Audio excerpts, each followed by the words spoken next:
Olha, vou falar uma coisa para vocês. Matemática é fácil. Difícil é viver. É verdade, é verdade. Difícil é viver, cara. Difícil são as frustrações.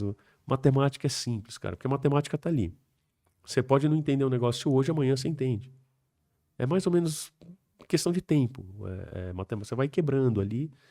Aí você pega um livro, não entendeu num livro, você entende por outro, né? Matemática, o difícil é tocar a vida. É se organizar, saber o que a gente quer da vida. Isso é muito mais difícil do que matemática. A Matemática é fácil. matemática é justa, né? Lógica. A vida Exatamente. muitas vezes não. A vida não, e assim, que é aquela história. A primeira metade da vida a gente sabe o que a gente não quer. Aí na segunda metade você descobre o que quer, mas aí você ficou velho. É muito cruel isso. A gente vai ficando sábio e vai tendo menos tempo de vida. Injusto. E o tempo não volta. Pelo menos na física que a gente conhece, né? Mas a matemática é simples. Eu acho que ela é mais assustadora do que difícil. Porque realmente é muito árido, às vezes, os textos de matemática, né? Mas uma coisa que eu recomendo para todo mundo. Se está com dificuldade de matemática, pegue vários livros. Com a facilidade que a gente tem na internet hoje, né? Muito livro em PDF, bom. Tem os livros piratas, mas não façam isso, crianças, não peguem isso errado. Mas tem vários livros muito bons e eu já cheguei a pegar assunto que eu fui entender no 10º livro. Pegava um livro, não entendia. Pegava outro, não entendia. Aí chegava num e Tem que entendi. trabalhar em cima daquela confusão, né?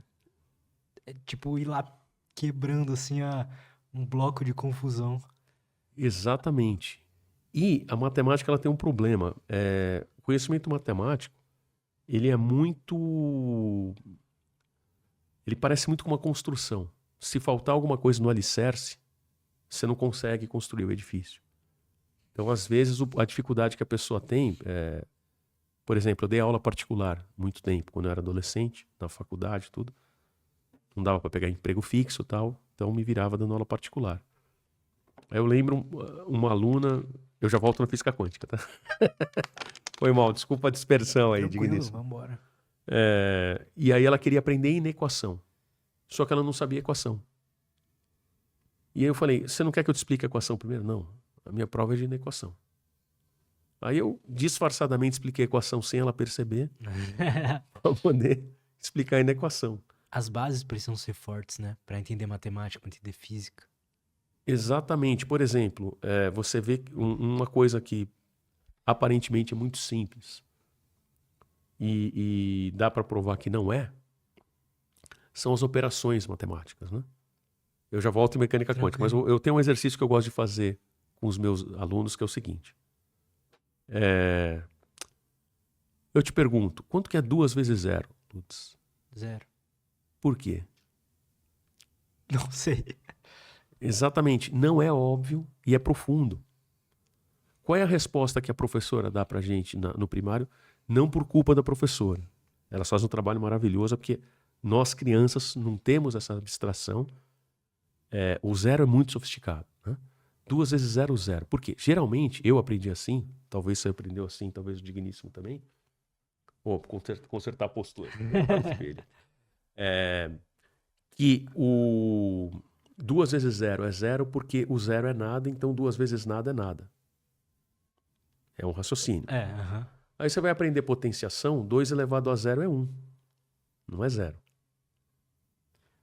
Então o argumento que 2 vezes 0 é 0 porque 0 é nada é falso. Verdade. E aí, uma coisa que eu insisto com meus alunos. Vocês todos são inteligentes. Eu insisto com o telespectador aí. Vocês todos são inteligentes. Todo mundo é inteligente. E, às vezes, a dificuldade que você tem é por ter aprendido algo errado. Muitas vezes a pessoa não entende que 2 elevado a 0 é 1, porque ela aprendeu que 2 vezes 0 é 0, com o argumento de que o 0 é nada. E não é isso.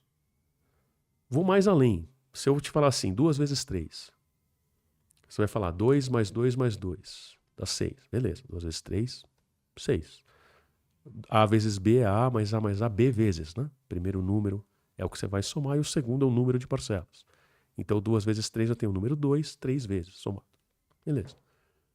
2 vezes 2, 2 mais 2, 4. 2 vezes 1, Quanto que dá 2 vezes 1? 2. 2. Mas eu te pergunto, como que 2 vezes 1 é 2 se só tem 1? Um número. Não tem soma, você tem que ter no mínimo dois números para somar.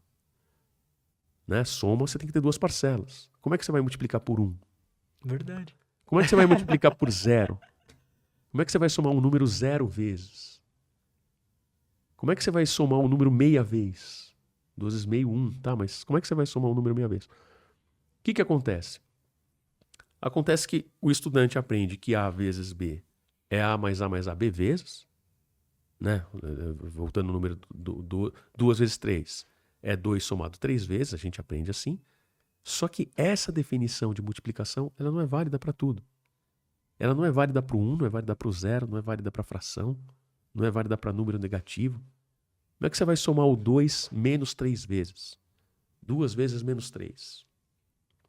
Como é que eu vou somar o 2 menos 3 vezes? Verdade.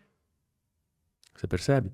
Então uma coisa que a gente aprendeu com 6, 7 anos de idade é extremamente sofisticada. E não tem, pelo menos eu não sei, eu acho um desafio a matemática para criança, eu não saberia como introduzir esse tema para uma criança de 7 anos. É algo que eu, assim, idolatro o pessoal que faz pesquisa e ensino de matemática e de física para criança. Assim, os caras têm que ser muito bons, porque como é que você vai explicar isso, né? Existem regras algébricas, né? Que justificam por que 2 vezes 0 é 0, que assim, aí seria de uma lousa, enfim, para mostrar essas coisas e tal. É um exercício que eu costumo fazer na primeira aula de física minha, para os alunos que estão com baixa autoestima. E eu provo que eles são inteligentes, né? E essa é a prova. A gente aprendeu coisa muito sofisticada quando era jovem. E aí a dificuldade que a gente teve é porque o assunto tem uns meandros ali. Então, e da mesma forma, 2 elevado a 3, 2 vezes 2 vezes 2, 8. 2 elevado a 4, 2 vezes 2. 2 elevado a 1. Multiplicação tem que ter 2 números. 2 elevado a 1 é 2 por quê? E por que 2 elevado a 0 é 1? E Dá tem pra explicação para tudo isso? Tem, porque o que acontece é que você tem certas, vamos chamar de axiomas, né, que são regras que você define como a operação tem que ser. E quando você junta esses axiomas, você prova tudo isso. Por que multiplicar por 0 dá 1? Por que multiplicar por 0 dá 0, perdão? Por que elevar a 0 dá 1? Desculpa, deixa eu só... Tranquilo. Por que elevar a 0 dá 1? Então você prova tudo isso. E aí é que eu falo para todo mundo, para o telespectador, vocês são inteligentes. É que às vezes faltou o pulo do gato, faltou uma questão algébrica ali, né? Então, eu digo para todos vocês, se sintam inteligentes. E vão atrás do que está faltando, né? Desses buracos de formação.